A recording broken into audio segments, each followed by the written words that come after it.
Hello everyone, and welcome to the show.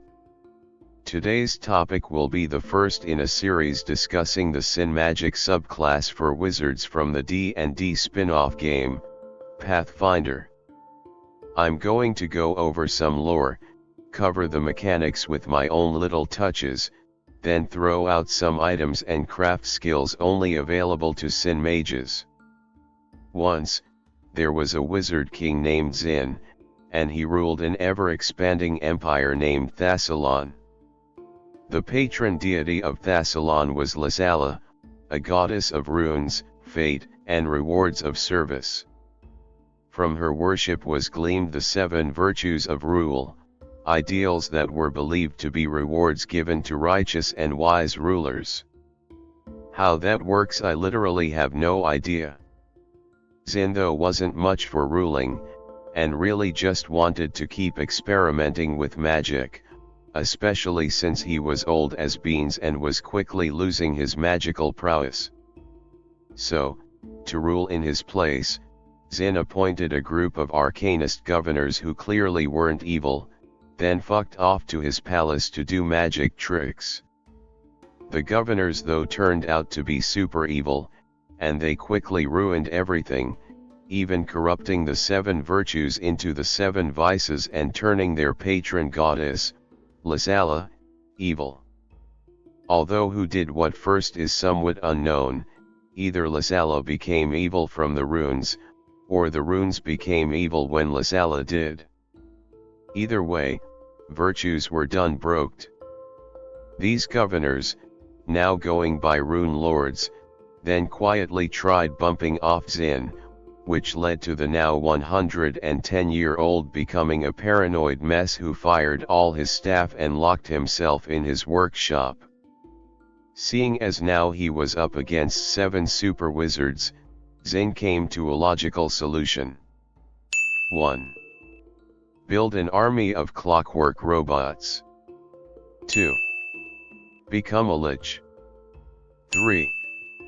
Wage a violent civil war to wipe out the Rune Lords and their supporters. Unfortunately, the Rune Lords knew what Zin was up to.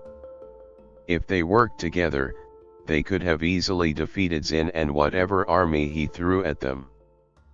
Fortunately, for us at least, the Rune Lords trusted each other as much as mice trust snakes.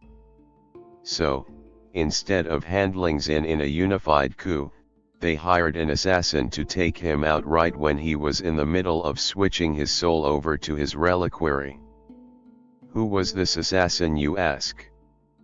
Was it a shapeshifter, someone who could sneak past Zin's sentries and quietly execute the ancient emperor before he even knew they were there? No. They got a giant to do it.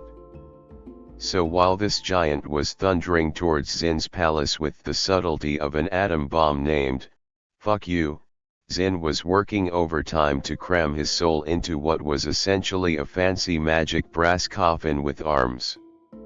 Despite this, Zin failed to switch over his soul, and the palace was consumed in an explosion of crimson flames.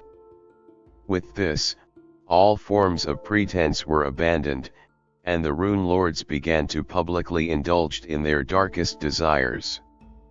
It wasn't long before they learned to draw power from the sins that stain mortal souls.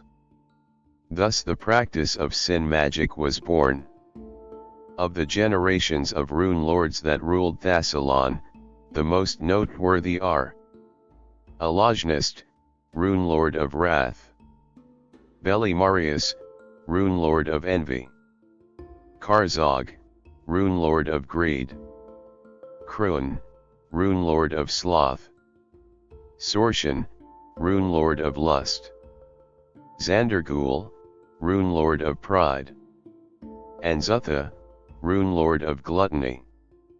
Eventually, the Rune Lords and Thassilon would be ruined by their own infighting. Well, that, and a giant meteor summoned by the Aboleths did little to help things. Some say this was the end of the Rune Lords, but others, in hushed whispers, talk of ancient chambers deep within the earth. There, the Rune Lords lie dreaming, waiting for the day they can return, and once again ruin everything for the rest of us. So ends the lore portion. If you enjoyed it, please let me know. In part 2 we will cover the mechanics of the Sin-Magic subclass, as well as some alterations of my own. Until then, stay safe, stay clean, and don't share your dice.